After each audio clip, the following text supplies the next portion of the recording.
C'est moi, Jackie Pencil.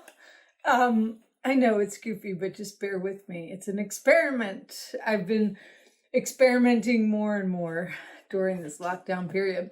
So I realize, I very often, if I set my mind to a project, like I will get it done, or I'll do that thing that they call fail fast, just next. And this project is like, this originally started in my head as a book. And then I thought of it as a documentary. And I realized that, like, for someone who usually can execute a project pretty quickly, I've been fumbling on this one. And I know why. So today, for today's episode, this is gonna be a slow story that's gonna unwind over time. But I know I just finished baking. Can you tell? Yeah. So let's see, where was I? Oh, I really want to tell this story of all the healing I've done during COVID and in my life without talking about men. I've written so much about the men in my life, my poor choices, my bad relationship with my dad, and I'm like, I just don't want to do it. But I have to say, I've been reading these books about racism, how to be an anti-racist, white fragility. Now I'm reading a book called Mediocre, which is fantastic. And, it's all about the patriarchy. And it's all about how it's like systemically there's a problem. And bear with me, this is not going to be all lectures, but it's like systemically there's a problem. And I realize as I'm alone, a big theory that has come to me may or may not be true, but it's like, I read a great book once, and I believe it was called A Strange Stirring by, I can't think of her name. But what she did was she basically did a biography of the book, The Feminine Mystique. Not of Betty Friedan, the author, but of the book. Like, did it actually foster change in human beings in the community? And the answer is that it did foster some change, primarily for middle class and upper class white women, right? So just this whole fucking stupid hierarchy depending on color of skin and genitalia. It drives me crazy. Is that very like sophomoric for me to say? I had a friend once who had a position at a high school, a volunteer position, and he was handing it over to another person, and she called him and said, how do I solve the race problem? like he knew the answer to that, and he'd just been withholding. So anyway, it's really hard to talk about racism and sexism without either sounding like a broken record or lecturing or like, oh fuck, am I crossing a line here? I mean, am I allowed to talk about racism?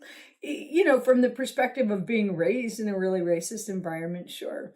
But all right, I promised this wasn't going to be all of a lecture. And it's the system. I can't talk about this great journey of becoming myself and happier and just calmer and more peaceful than I've ever been. I don't think I can do that without talking about men,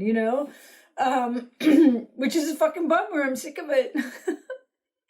And then in particular, even though I want to talk about the systemic issues of like how women are oppressed in our society, I have a really specific story that I want to tell about a man I was involved with. And there's a part of me that doesn't want to do that because it could come across as sour grapes or vilification.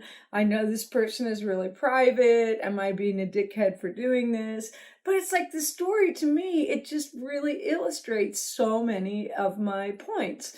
And so, a good solution, I think, is I've changed a lot of characteristics, and I know it might sound like I'm protesting too much, but I don't think this is like revenge video or whatever. I mean, there may be some sour grapes, but I want to learn about myself. I'm so sick of AA. I'm recovering from recovery, but I still got good tools from there.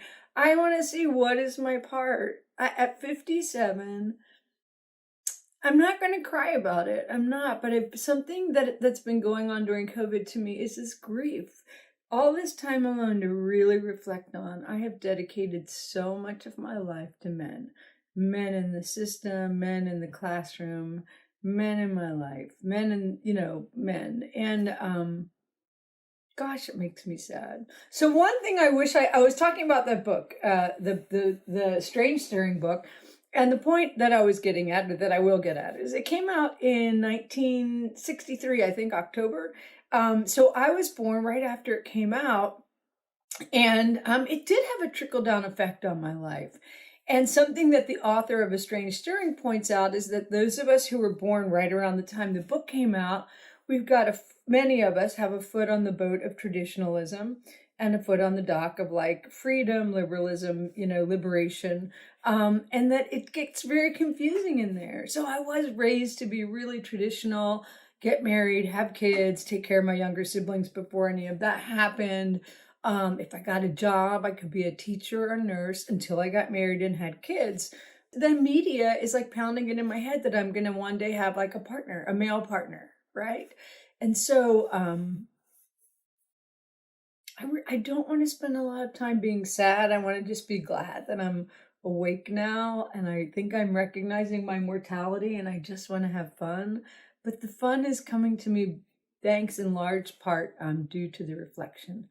So I wish if I could go back in time, if I could turn back time, I wish somebody could have said to me, and this is a message, I'd like to have feminist camp. And I wish a message somebody had said to me was, it's okay to be alone. You can take care of yourself and love yourself. I don't mean not have friendships and relationships, but I wish someone had said, you don't need to be traditional, and probably if you try, it's probably not going to work out too well. I'm sure I would have ignored that advice, but then I like to think I could have looked back and thought, oh, somebody told me that. Which all reminds me in this crazy way of, I remember, I swear I said this to my Murphy mom. She's my mother's mother. Murphy was my hero. That woman, oh gosh, when I first started to write this video series as a book, it starts out with her. She was incredible. She was born in the early 1900s. She was orphaned. She was split up from her siblings. She got married as a teenager to a violent alcoholic. She had 7 kids, one of whom died. She had to wait on tables through the Depression because my grandfather was, too busy being an unemployed drunk. She's just really, really incredible. Why did I mention her? I can't remember.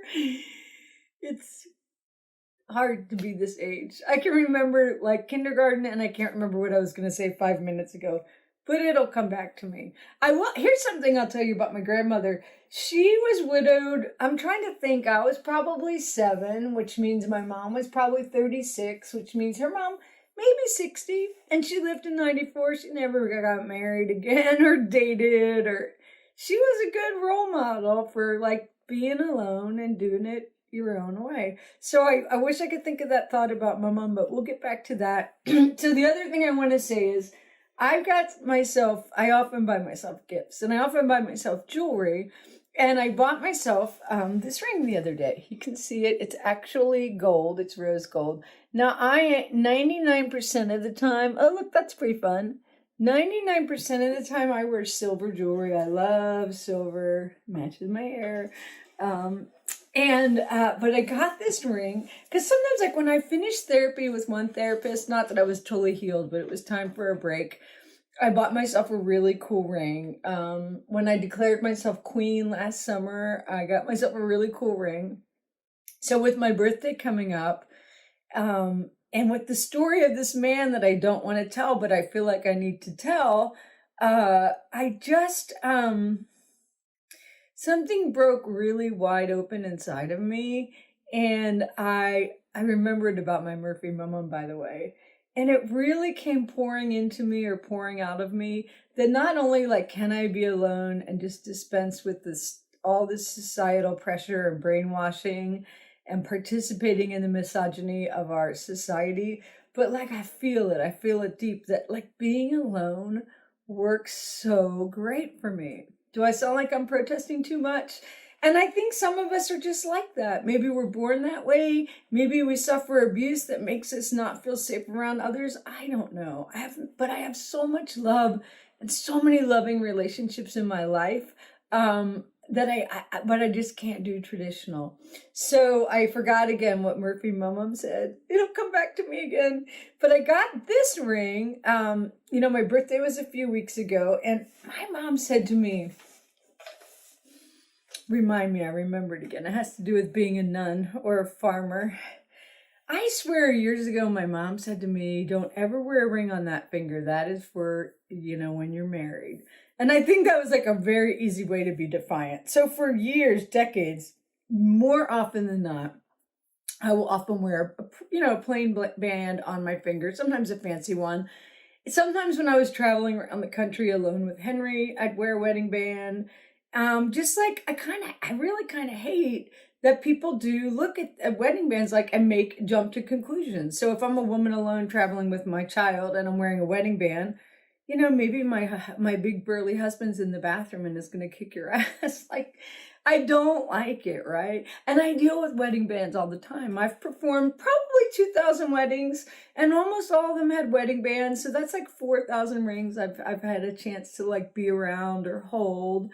And it makes a difference to people. It makes a psychological difference. It sends a message to the world.